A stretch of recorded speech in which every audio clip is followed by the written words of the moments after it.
Hey everyone, welcome to PunkCast. My name is William Maxwell. I'm a student of Web3 and the owner of Punk1326. CryptoPunks are 10,000 uniquely generated characters stored permanently on the Ethereum blockchain. No punk is the same. This is a show dedicated to celebrating the punks behind the punk. My hope for this podcast is that we capture the essence of the punk culture, elevate the brand and the individual behind the punk. One last thing. Projects discussed on the show is not financial advice. Crypto and NFTs are a volatile and risky asset class. Please always do your own research. Other than that, let's go. Hi everyone, welcome back to another episode of PunkCast. Today we've got Punk1326 with two Attys with a shaved head and highly sought after 3D glasses. In real life, he's an entrepreneur founding Particle, a platform that allows people to collect and own iconic fine art masterpieces through blockchain and NFT technology. Please welcome Punk Harold Atan to the show. Harold, how are you, man? Hey Max, I'm good. Thank you for having me. It's Of course. I've been listening to podcast, and it's an honor to be here. Thank you so much. We've been hearing a lot about you from Lanamore as well. It sounds like you've got a bit of a punk crew going on in London. You're based in London, right? Yeah, I'm based in London. Yeah, it's funny, we were talking earlier. I met Lanamore anonymously on Twitter. Well, he's anon, and yeah, it ended up going to have some lunch because we said we lived in London, and turns out we live on the same street, a small. We kind of connected there, became good friends, and yeah, have a little group of punks over in London that we hang out with, and it's like casual dinners or drinks and lunches, breakfast sometimes, but it's good to connect IRL.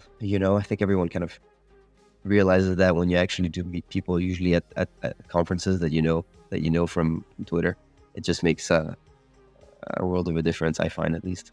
Absolutely. It does make a bit of a difference. Well, hopefully I can catch up with you guys. I'm heading to London next month, so maybe we can grab some lunch or something. But yeah, maybe we can just start a little bit about your backstory and everything sort of leading up before Web3. So where'd you grow up, and what'd you study? How did you get to where you are? Yeah, sure. So I'm Swiss. Well, I was born in Switzerland, in Geneva. My father is Syrian Lebanese. My mom Italian, and so kind of born and raised in Geneva, and moved to the UK for university. I studied history and economics of Eastern Europe's. Actually, wrote my thesis on Russian revolutionary posters. So, reminiscent of 6529 memes that are, some of them were heavily inspired by that. And I started my career at Rocket Internet, which I don't know if you know, that kind of call themselves an incubator, German company that actually their whole thesis is take business models that work in the US and replicate them in Europe and emerging markets. Idea being everybody can have an idea, but execution is key. So the whole playbook was 0 to launch in 90 days, or 0 to revenue in 90 days, and rinse and repeat. So I was part of that global venture development arm that basically would scope out those business models and then actually copy them. So they were very hated because they were known as copycats. But it was a very good school for me, how to launch a business with kind of revenue generation, early revenue generation as the number one goal. And so I did that for a few years, and then kind of decided to actually do it myself, and have actual interests in the kind of projects that I was launching. And so I did that a few times in health foods, more recently in medtech, in men's pharmaceutical digital health platform. And then that last one, I was the first kind of employee with the founder, and we kind of grew it to a team like 200 people, and it was getting kind of a little big for me and less enjoyable. And that was perfect timing. That was in December of 2020, January of 21. And I had my brother, who was the co-founder of Voyager, actually, that who came to me and said, look, I have an idea with a friend of mine, Loic. And Loic Gouzeff, he was the former chairman of post-war and contemporary art at Christie's. So he's the one who sold that Salvator Mundi for $450 million, kind of like a big tastemaker in the art world. It's like, okay, let's do this project called Particle, and it's essentially fractionalization of fine art, but on the blockchain and using ERC-721s. And we can talk about it later, but as the most truest way to enable co-ownership of physical assets in this case. But in terms of crypto, I bought my first Bitcoin in 2011, I think, and kind of was a passive investor in and out, interest some years, less interest other years, and then ramped up with the whole altcoin run in 2017. That's when I'd say most recently peaked my interest in the whole space. And then again, with the NFT boom of late 2020, 2021, really is when I got bought my first NFT, actually, in the least crypto native way possible, which was on Nifty Gateway. But it got me my first NFT, and then from there, started kind of heavily looking at building a digital art collection. Oh, nice. It's a super interesting background. Sounds like you come from a very international background with parents from Lebanon and Syria, and then raised in Switzerland.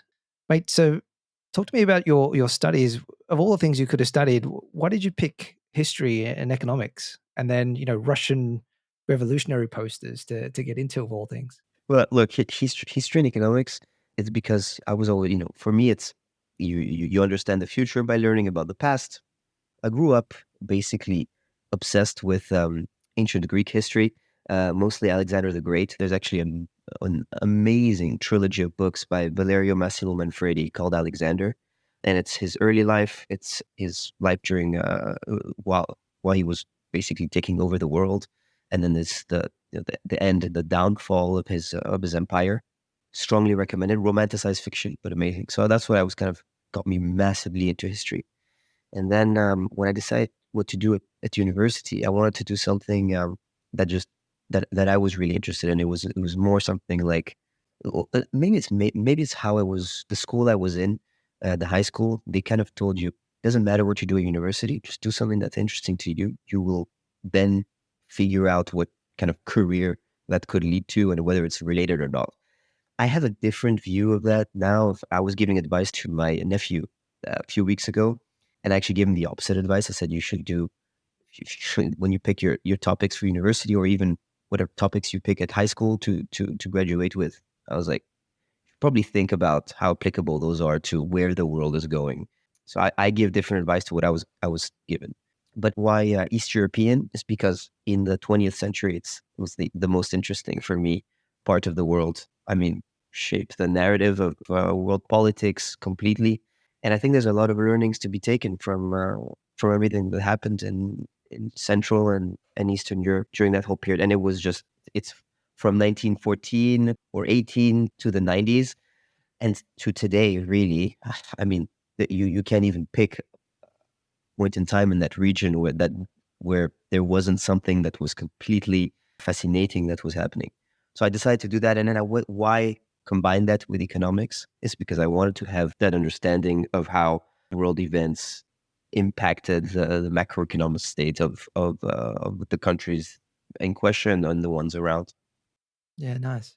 It must give you some pretty good insights in art collecting as well, right? I think that's probably the biggest thing coming into the NFT space for me. I mean, I never collected art before, but a lot of it's deeply rooted into history and culture, right? And I've got a new appreciation for that, and everything. Absolutely. I'm actually before collecting this first NFT in 21, I was a art collector as well. My brother collects art. My sister's an art advisor, so I was lucky in the sense where I was able to tap into their advice on where to start to build your eye. And because art collecting, there's like, for me, there's four facets. There's the art, like the art is number one. It's first. That's of course. Then you have knowledge. So people go to school to study art history, etc. But knowledge also comes from actually training your own eye, going to galleries, going to museums, and understanding what do you like. And that is a never-ending kind of process, right? You never have your tastes fully nailed down. Then you have access, like actually getting access to the art. It's very difficult to buy good art because sometimes they'll say, well, it's like a chicken and egg. I have money. I want to buy this artist. There's a big wait list. What do you have in your collection? Well, I'm trying to build my collection. How does it start?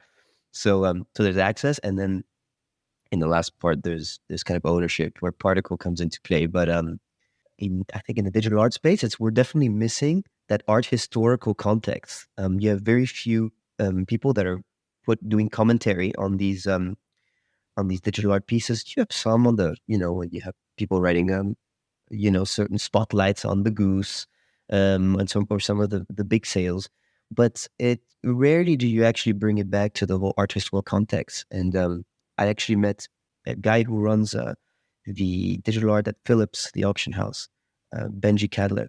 Super interesting guy, young dude who knows all the history about generative art, like all the way back to, I think, the late 40s or 50s, when it was doctors and scientists that were studying cells and then basically creating these artistic pieces out of them on these old computers.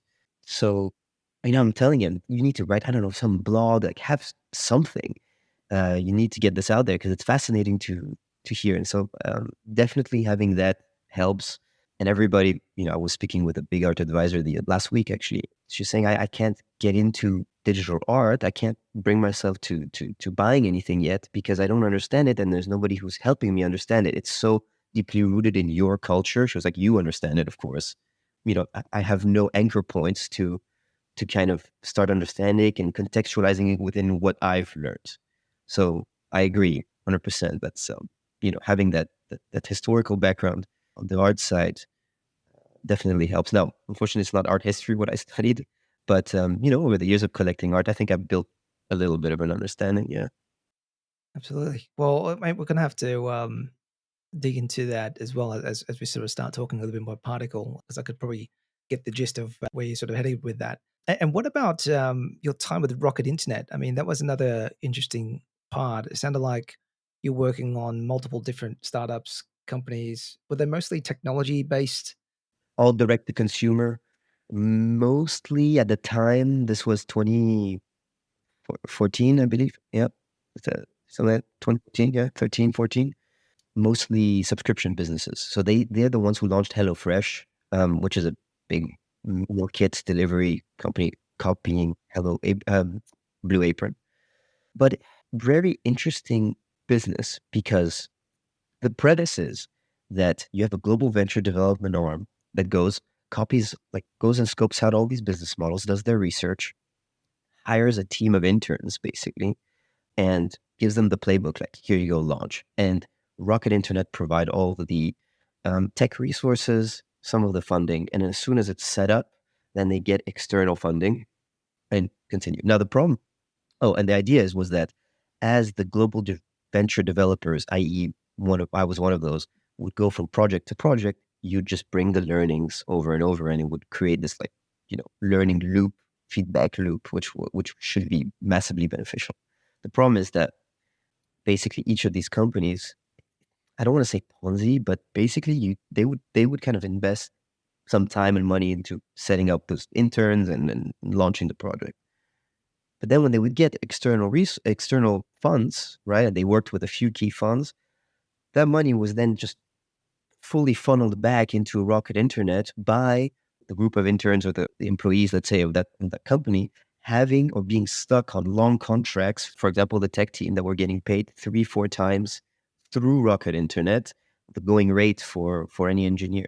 And so they would then hire management consultants that were like 3-4 years into, the top four, like, I don't know, Bain and McKinsey, et cetera, and say, okay, now you're the founder of the project. They give them like 2% of the business, so really not incentivized to do anything. And they would try to change things. They couldn't. They couldn't raise additional money without Rocket because, well, you have all these VCs who are like, we're not going to invest in a business where the founder has 2% of the company. So it became quite, I guess I don't know how it got to that point, but the idea of Rocket Internet, where you have centralized functions that you can rely on in order to kind of build scale. So if you can start off with a CRM system or things like that are, heavily optimized and have been used over and over again by different businesses, that's amazing. If you can get learnings from a bunch of different projects and apply those to this new one, that's amazing. If you can rely on a network of investors that can fund your company and understand the unique kind of dynamics of these direct to consumer models, where it's like long payback periods and basically like running at a loss for years, then that's great. But actually, in reality, very few of these things actually happened. And then there's another issue, which is the kind of they had also a VC arm, and that VC arm, was doing a lot of due diligence on some companies, and then using that due diligence to launch basically competitors themselves. Oh, wow. Very questionable practices, which honestly, in the end, if you're aspiring to be an entrepreneur and then you see this kind of behavior happening, you're just like, man, I don't want to work here. But again, a good school to have had exposure to a bunch of different projects and seen what works and what doesn't. But yeah, the projects I was involved with were HelloFresh, or one called Bonativo, which was a online farmers market with same day delivery. So I was always on the upside, by the way, of all this stuff. Another one called Natural Blender, and ZipJet. It was a laundry delivery like service. So all these kind of 2010 to 14, 15. That was the boom, right? Yeah. Nice. Yeah, I remember HelloFresh as well. I think that was in Australia, so it must have got pretty big to get to Australia if it was from Yeah, Europe. they pioneered they started that whole when you get a flyer with a code, and then figuring out all the conversion rates, etc., and then the costs based on those discount codes. They were the ones who had pioneered that, basically. Well, that's what made them take off. And yeah, they did it amazing with HelloFresh. And they started, That's the two crazy. brothers started with a copycat of eBay. That's how they and they bought by eBay. Yeah. Nice. Man, what you must have been going through some interesting startups and stories there as well, and would have developed a pretty strong skill set to sort of pick out early stage ventures. You spoke about your brother as well. Did I hear correctly? Was he the co-founder of Voyager? Yeah. One of them. Yeah. Oh, wow. Okay. Fortunate end to that story, which was amazing because honestly, they had a great product itself. Still haven't used an app that was so easy to buy kind of crypto with.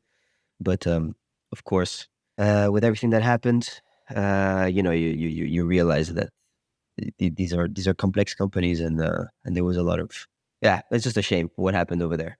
So Yeah, absolutely. Sorry to hear that. Okay, let's have a quick chat about Particle before we get into, I guess, your NFT and punk story. What was the inspiration for Particle? So the inspiration was with, first of all, it's Loic. So the co-founder of Particle, who when he was young, he was cutting out the catalogs of these big auctions and creating his own fantasy art collection. Basquiat, Warhol, blah, blah, blah. And he's like, one day, I'd love to be able to do that. And most people aren't able ever to do that, of course. But there is definitely this concept that ownership enhances your enjoyment of art. It's almost like a chemical reaction in your brain, where if you own something, you enjoy it that much more. You and I, Max, we can be in a gallery looking at, canned soup, can both enjoy it, can both appreciate it, understand, the implications of it. But if you own it, you have that incremental more enjoyment that is only available to very few people in this kind of in fine art, specifically because of access, but also because financially speaking. And so the idea was to enable people to have this real direct relationship with fine art, or have that whole fine art experience that I was kind of alluding to earlier, through and doing that on the blockchain. And so it's been done. You must have heard about Masterworks. I'm sure I see it all the time on my timeline, ads for that, right? Masterworks is investing in art. We are trying to do, what we're trying to deliver is a collecting experience, not an investing experience. And of course, they're similar, but for me, it's an important nuance. In collecting, there's definitely an element of investing funds, right? But with Masterworks, there's so many layers of abstraction between you and the actual art. You own shares in an SPV that owns the art. You pay fees every year to manage the art, and then they promise you a certain kind of return over a period of time. So it's kind of like, I buy stocks, bonds, real estate, wine, art. I invested in a Warhol. For me, what we're trying to do with Particle is to bring that, really to make it Web3 native, to use blockchain for what it was built for transparency, for its decentralized nature, and to really enable people to truly own the art. So how do we do that? First, the particles themselves, they represent ownership in the physical work, right? Okay, you can make any decisions on it. There's a whole governance process. If you want to make a proposal to bring it in your backyard, if you can convince everyone else in the co-ownership to do that, then good. But also, every particle visually are represented unique. That's why we decide not to do an ERC20 or an 1155, but we decided to do a 721. So if you imagine, so we started with a Banksy last year. So tokenized, if you want, particleized, it's $13 million Banksy, Love is in the Air. The protagonist throwing the bouquet of flowers. So it's just a painting, right? 90 by 90 centimeters. So if you imagine 100 by 100 grid, so you have 10,000 what we call particles, so unique plots of land on the painting. You own or multiple of those unique plots, which gives you a direct relationship with the art. Of course, at the end of the day, in the case of a liquidation or sale of the art, they are all the same. On the secondary market, maybe the eye of the Mona Lisa is worth more than her nose, right?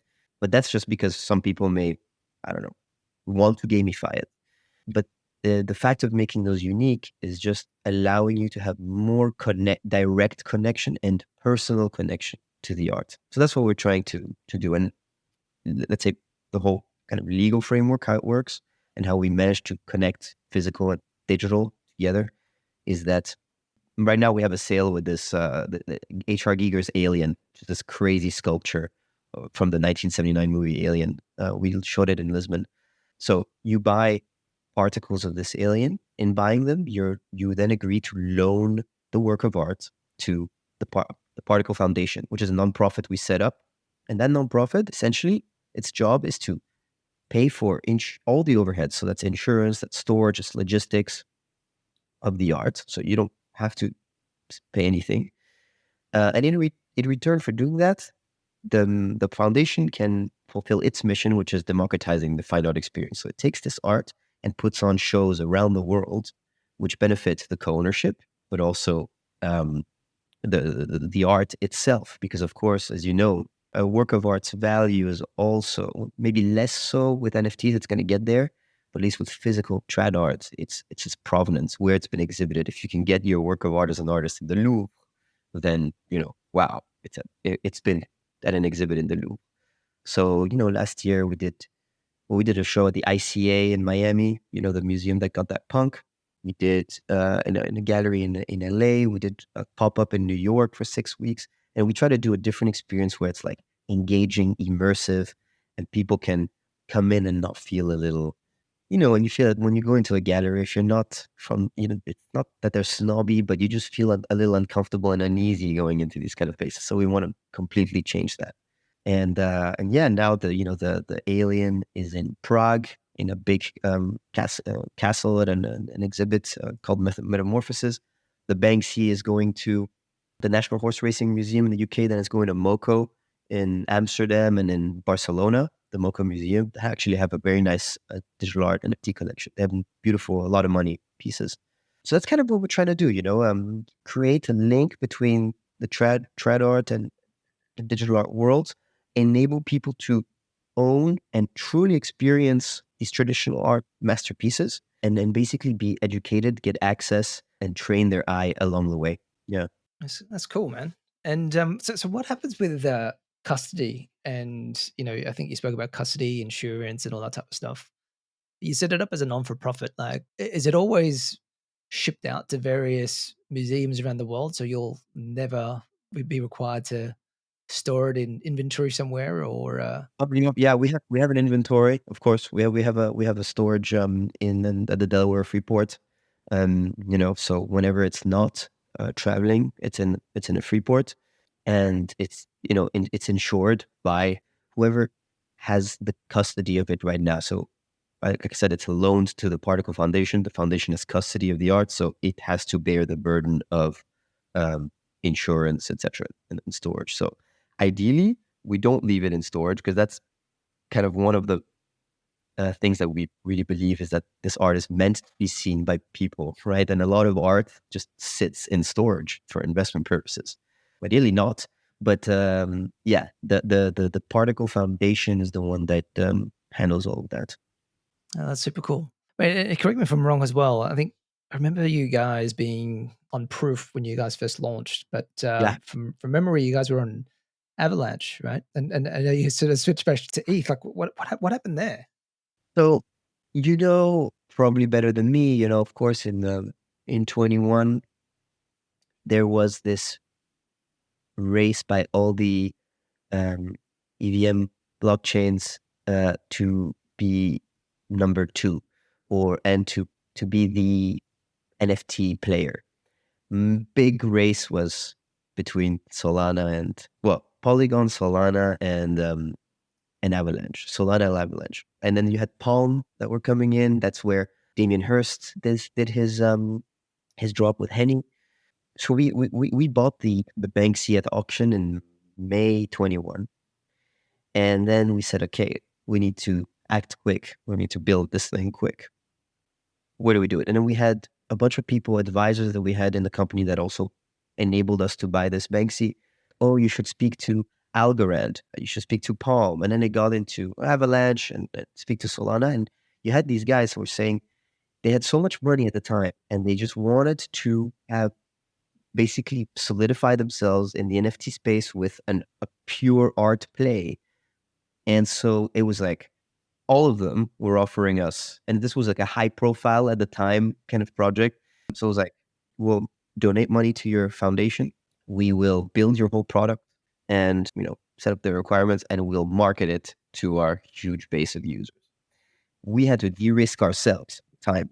I think the majority of people on the team, myself included, basically were in an effort to try to do this in the most risk-free way, and actually it turns out being more risky, of course, not going on ETH or on Ethereum. We kind of accepted, say, okay, you know what? Also, we have to build a team to do all this. We don't have a team. And so if we can leverage all that, we can, and essentially do the same thing that Damien Hirst did, which was successful in a way, and you can always build a bridge. And that was part of the kind of requirements that we had, which we had to cut down because, as usual, when you set out kind of a plan and then you have to cut it back. So yeah, our the Avalanche Foundation donated $500,000 to the Particle Foundation. Ava Labs built our platform, which was essentially just a minting front end, right? But in the end, yeah, everything that could have gone wrong with that drop of Banksy's Livers in the Air did. I wrote a Medium post about it, which details a little more about what happened. But yeah, everything that could have happened wrong actually did. It was really tough. From things that we could have 100% controlled to things that were out of our control, like we launched on the day in January 22 when that market took like a 30% hit. People had, and then you ask why Avalanche, right? People had to buy AVAX. It was not easy to buy at the time, or they could buy ETH and then bridge it to wrap ETH on Avalanche and then convert it to AVAX. Like a nightmare for people to be able to buy, really. And in the end, we sold out the drop, which is great, but it was not something that I was proud of at all, of how it was executed.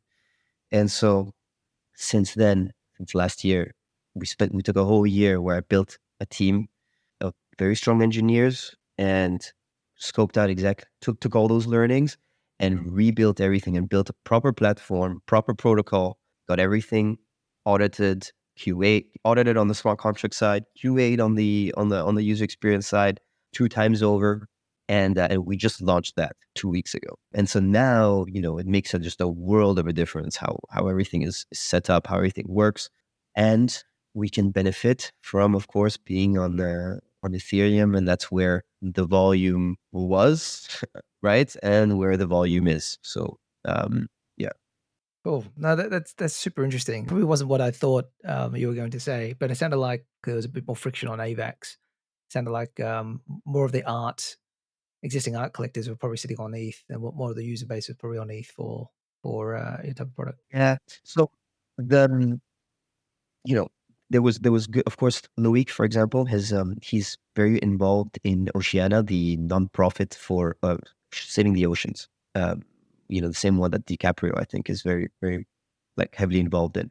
And so that kind of carbon footprint element of Ethereum was a little bit of a problem as well. So it swayed as well. The Avalanche, I think they're like carbon neutral, or they at least offset it when whatever over they get. That's right. So that helped too. But our audience in 2021 was a lot of people. So you're saying the art collectors are sitting on ETH, yes, but our audience was people who were non-crypto natives in majority, and who were like, I don't get NFTs. Like, what's this JPEG stuff? But people are making money with this, so there must be something there. And then they see Particle, and we had like a New York Times spread, etc. So we are like our comms basically reached those guys. They're like, I can get it. This is physical thing behind it. Okay, I get the value here, so let me buy. But for these guys, minting anything and having to all those extra steps because we're on Avalanche was so detrimental to even the audience that we were. So you're saying it's difficult for the people who are on ETH. Yeah, but imagine someone who doesn't even have a MetaMask wallet. Yeah. Like, that's a nightmare. So, it was complicated there too.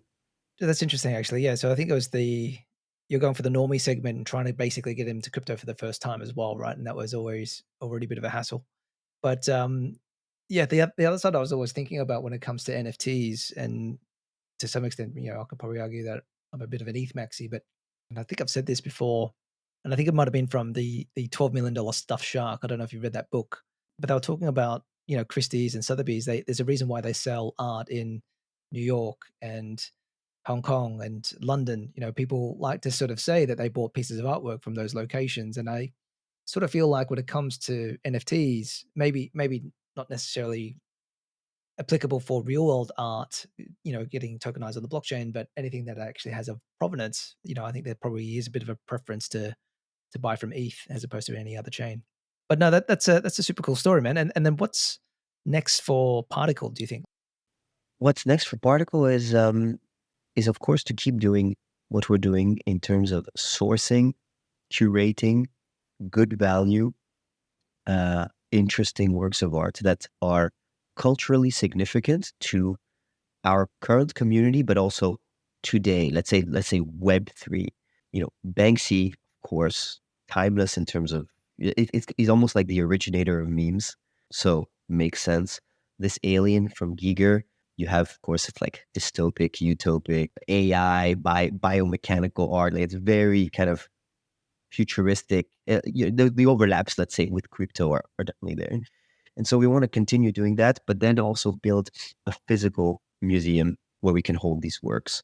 And then what that can enable is artist residencies. It's artists in our community being able to put shows, like try to create a space that you can call as someone who co-owns one of the works of art in there, your own.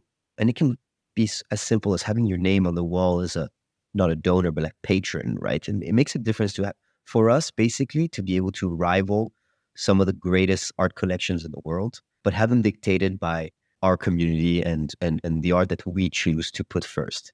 It's interesting because I was speaking with Art the Mort and from Sotheby's and Michael. I was asking them, like, what do people buy right now? It's like the market is terrible. And what are the profile of the people? And it was like, it's mostly like 35 to 45, 50.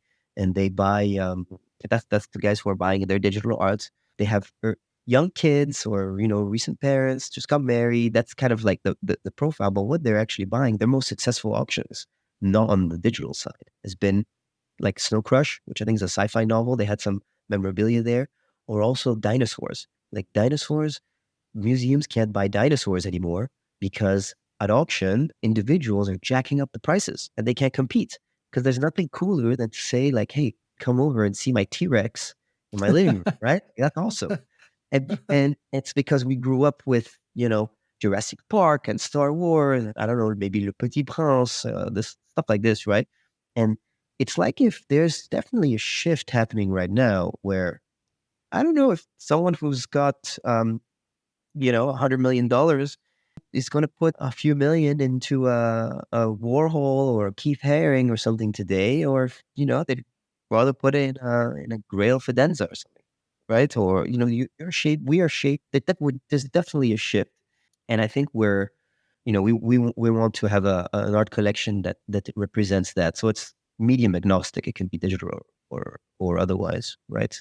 Or physical. That doesn't matter. So I think that's the future of a physical space. Keep adding these beautiful and culturally significant pieces to the collection, and then and honestly, there's not a very long term plan, right? I think it's a bit. I would be lying if I said I knew exactly where Particle would go. I think it's going to be shaped with how the world evolves, where the community wants to take it, and where the clues that I get, where opportunity is. Yeah.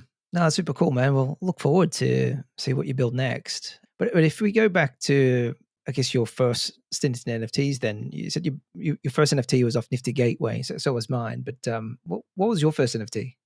Was Just Dance by Justin Roiland from Rick and Morty.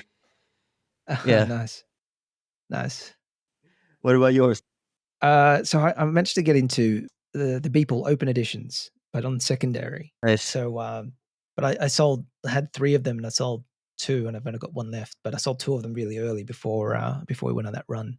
But at that time, Nifty Gateway was pumping, man. Like anything you could buy off primary would just pump on the secondary straight away at a certain point in time. But there was a bit of a crazy phase for Nifty Gateway there.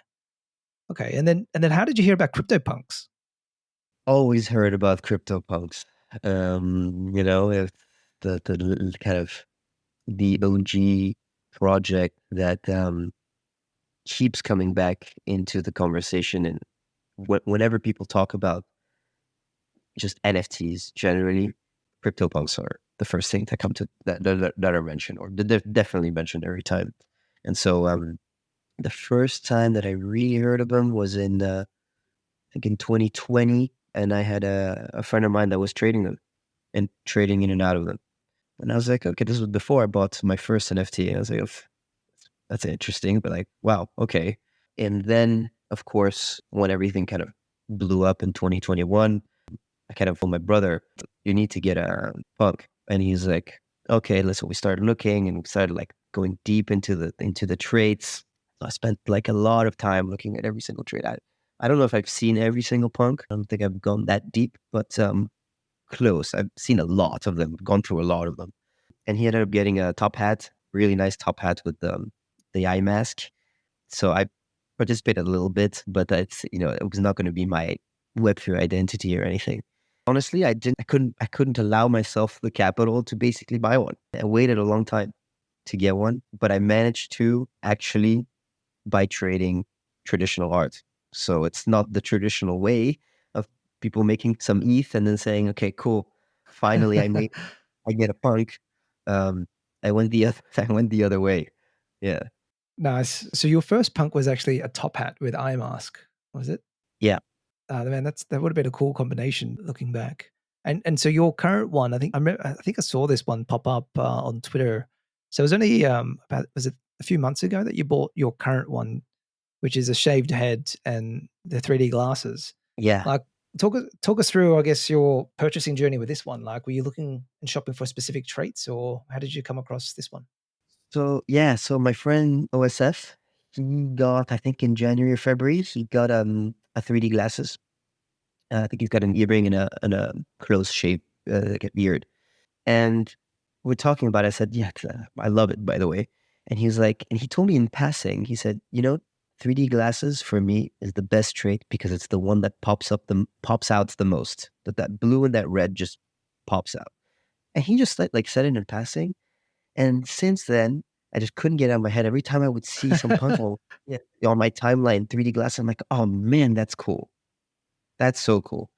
I was looking at the trade, and I could see it traded at like 90 ETH, or there was like, I think the recent sales was like, I think it was 90 ETH or 85 ETH, something like that. And then of course, like 9 months ago at 150. So I knew kind of what ballpark we were playing at. And then there was the Grails 1 sale at Sotheby's. And I saw it, and it was the last lot. of the day. So they had all their contemporary art. Then they had that Fidenza that sold for like 700 or something, 500. And it was the last one of the night. And I just went on Sotheby's and I just put a bid in. And I knew about the fees, of course. So I calculated that and I was like, okay, if I can get it for this. But it was before the live auction started. So I just put a bid in. And then like no one outbid me on the live. I don't know, people like left or something. I don't know. But I got a good value for it through like I find this punk like super clean. I'm so happy about it. I get to buy it with USD, which is better for me because because this is how I'm paying for it, because that's how I made the money to buy it. Um, so it made sense, and it's quite funny that it comes from the 3AC collection, which is what was the downfall of Voyager. But yeah, that was a journey, and it was yeah, so happy. I'm so happy about it. No, it's a beautiful punk, man. Congratulations. And 3Ds are very iconic. And there's a few that pop up to mind. I mean, like Richard's got it. I think Hyperspec's got it as well. But there's a few people in the space have got it. But for you, like I know they sort of pop out. But was there anything else that stood out for you about 3D glasses? Oh, it's like that, and the VR as well. For me, that's kind of like it's a bit of like a rose. When you look at life with rose tinted, when you say people who look at life with rose tinted glasses are like positive, or people who it's like a bit like looking into the future. That's what these guys know what's coming, kind of thing. I find that cool, but honestly, it's the aesthetic for me that made it. I find it awesome. I think it pops well on the skin tone as well of the punk. And yeah, I really wanted to have a punk as my identity. I wanted to join the punk community kind of officially. I'd heard, always a lot about it, and had never actually just like jumped in. I knew I had friends who were punks, but I wasn't in. Didn't disappoint, honestly. Did you meet Lana Moore before you got your Yeah, punk? yeah. Okay. That's back when I had Wiggle as my PFP. Ah, nice.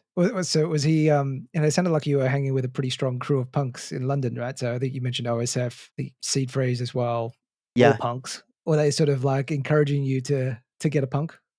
yeah, we're always talking about it. We were always talking about it, and even before Ovi got his punk, he was like, "Yeah, I'm gonna pull the trigger at one point." I think he may have owned some before, but yeah, I actually met OSF and Seed Frey. Well, OSF, I met him all as well. We just DM'd, and we went for a couple of beers and kind of became friends since then.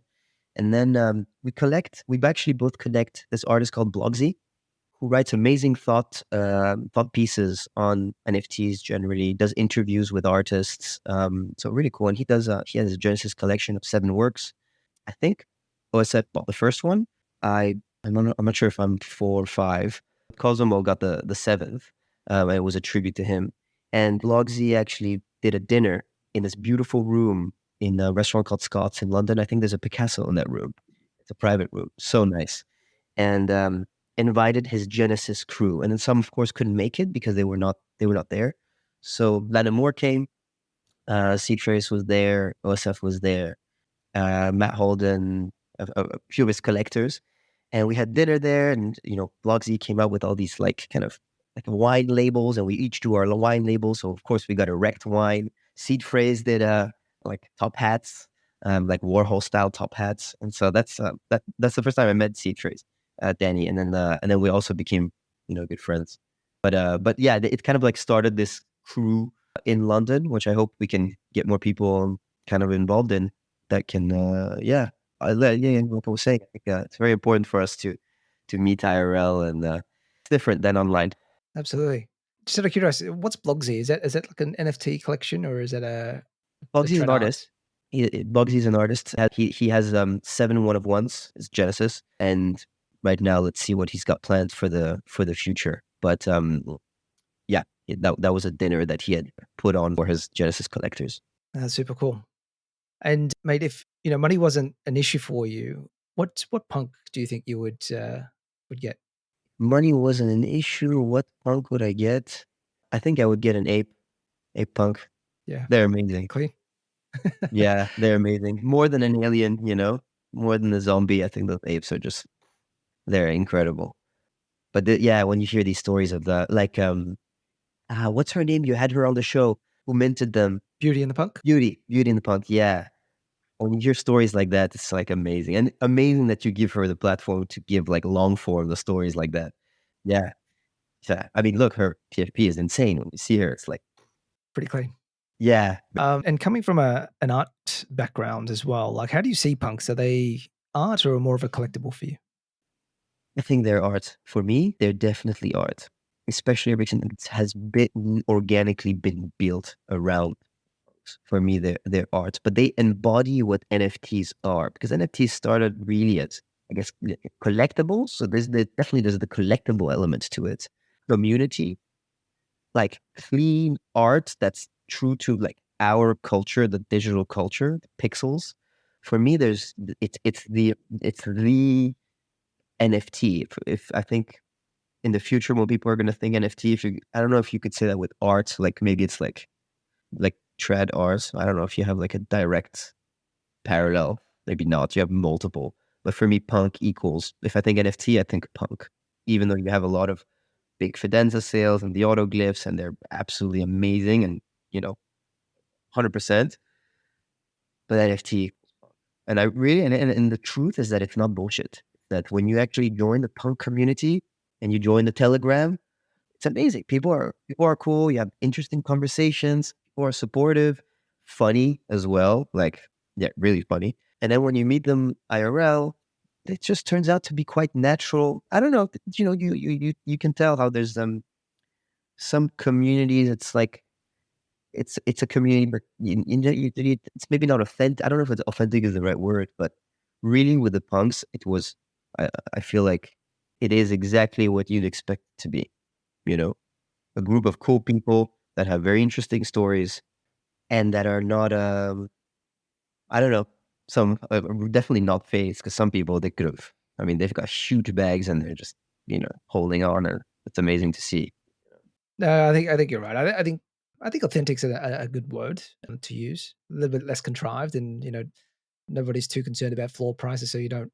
And there's no expectation for you or anybody to do anything for us, right? So I think most people are just vibing in there, right, and just Genuine folks, being yeah, themselves, which is kind of agree. fun. Yeah. And if you have a look across the punk community, do you have any favorite punks that come to mind?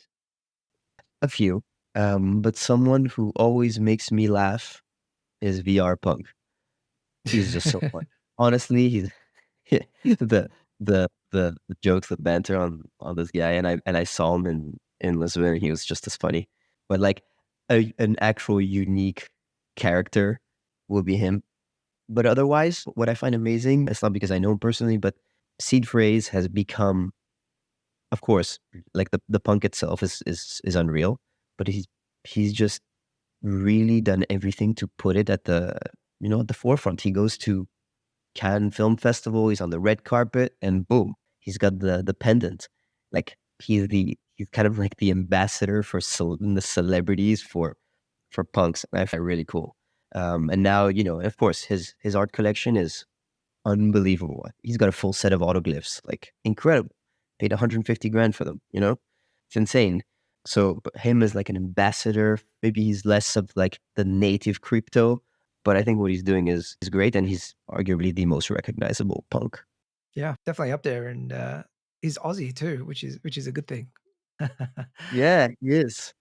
And then all these are always so nice, man. You can't not vibe with a guy from Australia. Great. Some of them, yeah. And if you had to describe punk culture in a few words, how would you describe that? Yeah, if I had to describe punk culture, I would say cool and genuine. It's cool. Like Yeah. it's maybe silly, but it is, you know? We are cool. We are the cool kids. We are the cool kids for sure. And how do you feel about V1 punks? Do you have a view on them? Yeah, I actually had a few V1 punks. Well, the history is amazing. It's yeah, depending on how you see it, of course, the originals, or they were the originals. But how do I see them versus the V2? I would say that they're probably complementary. If you can have your V1 counterparts of your punk, get it. I would, and yeah. But in terms of where the value is, it ever going to switch over? Is that going to be the original one? Provenance, especially being important. I don't know. I'm curious to know what you think. Yeah. I think they have a place to play. I don't think they will be overtaking V2s. I think there's just, you have to respect the artist's intention at the end of the day. And, Matt and John, want V2s to be the official ones. But there is a really interesting story behind V1s and will forever be part of the history. And so I'm with you in the sense that just from a collectability point of view too, it would be great to have your pair. So still trying to get a hold of my pair too, but I'll see how that one goes. Do you have a pendant? No, I don't. Yeah, I didn't have enough ETH at the time. I mean, 30 ETH was pretty heavy at the time for pendant. They're nice. They're nice. But the thing is, I'm not a jewelry guy either. So I was thinking I wouldn't wear it. So if I bought it, it'd just be like, locked up somewhere. But like looking back, I'm getting a little bit of FOMO now. So maybe I should have. Me too. I've held like Farouk's, for example. He had it in Lisbon, and it's like properly heavy. It's a nice pendant. I'm not a jewelry guy either, but man, they're very cool. They're very cool. Yeah. Maybe we can get Dr. Diamond to make us some instead. And how did you feel about, I guess, the Yuga acquisition? Did you have any reaction to that at that time? At the time, it was like, oh my God, these guys are unstoppable. Like they're just taking everything over. That's it. Web3 NFTs equals Yuga. Thankfully, I respect everything that Yuga's doing for the space. I think it's amazing. I think that actually what they're building is probably going to stand the test of time. But what I'm very happy about is that the Punks collection itself has its own legs and its own foundation. And I think we're isolated and immune from what Yuga does. So for me, that it's one of the only collections that you can have as much, of course, not everything is 100%, but it's one of the only collections that you can have as much kind of confidence that it stand its own ground versus the rest in that kind of situation. But Yuga itself, you can fade Yuga all you want, but most people say don't fade them. But for what they're doing in terms of that shift into to gaming, I mean, every time they deliver. So what can you say? Can't say that about most people. Yeah, absolutely. Yeah, no, I think their execution's been pretty much spot on, but they're going through a bit of a rough time right now as well. But yeah, like a lot of us. Yeah. And mate, just a question. Just going through your collection, I've got your gallery up here, and you seem like you're genuinely more of an art collector than a PFP collector. Yeah. Like, what's your? I guess how would you describe your collecting style? What sort of things do you look for in NFTs? I look for things that are aesthetically pleasing, first of all, because I like to live with my art, and this is something that I'm trying to figure out how to marry. Digital art with actually living with it on my walls without having screens. I don't think the options are great right now. I have some infinite objects. They're nice, but I don't want to have a live screen all the time at home. But so aesthetically pleasing or with an interesting process that brought it about, whether it's code or whether it's AI. That's kind of what I'm interested in, and I look at a lot of emerging artists so that I can have those conversations with them. What I think is definitely missing in the space is insights into the creative process, and some of it is purposefully hidden because that's part of the artistic process and the delivery of the art. We can't reveal everything, but knowing AI art. Okay, cool. A lot of people don't know what exactly is AI art. Is it just a prompt? Some people do a prompt, draw on top of it, print it out, paint, scan it, apply a layer of code on top. It's just a huge range of things that artists do with AI or photography or anything. So when I speak to these emerging artists, I get to get those insights, and we have kind of interesting conversations. One piece which is missing from my gallery because I can't put it there is, do you know the artist Ripcash? Yep. Yeah. So I got his public-private #1, which essentially is physical. It's my banner on Twitter. It's a physical paint, like it's been printed on a sheet of metal. It has digital counterpart, which is sitting in a wallet whose private key is inscribed on the physical. So for me to get access to the NFT, I need to deface and scratch off the physical. Or I can just keep the physical and I'm the owner of the digital. I just don't have access to it until I actually scratch it off. So there's that decision to be made. And for me, especially with Particle and with everything about... That's pretty cool. So if you scratch it off, is there a seed phrase or something? Or Yeah. Wow. Okay. It's kind of dangerous leaving that around, then people know. They could just scratch that off, take your seed phrase and claim the digital. Yeah, where's their value as well? Is it in the digital? Is it the physical? Is it in the physical linked to the digital? Because as soon as you scratch it, you delink both. Right now, they're all linked. And the process that they put through, he did it with Transient Labs, amazing business that help artists, with custom contracts and all this conceptualization of anything that these artists want. And they even had to find a specific type of ink and a specific type of way of printing it on the sheet of metal, so that even if you put it through, I think they tried like 3 or 4 different scan methods, like X-ray or MRI and this kind of stuff, and you still can't get access basically to the phrase. It's super cool. But, it's also like, fuck, I can't show it off on my gallery. I can't flex it. You have to come to my house.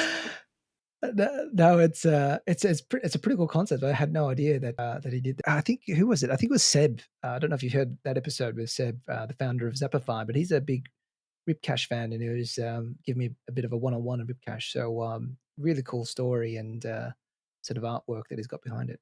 Cool, man. Yeah, mate. And I guess the last question that we sort of come to is, if you could pass a message onto the next owner of your Punk1326, what would you like to say to him? In all honesty, I think it's going to be probably my daughters. I just got a second one. Congrats. So we'll be passed. Thank you. I definitely think it's going to be passed down. That's the goal. And, what I would say to them is, you were asking about the 3D glasses. I guess it's be able to see what may not be right there. Be able to see what's not exactly right in front of you. That's an important skill set. Nice.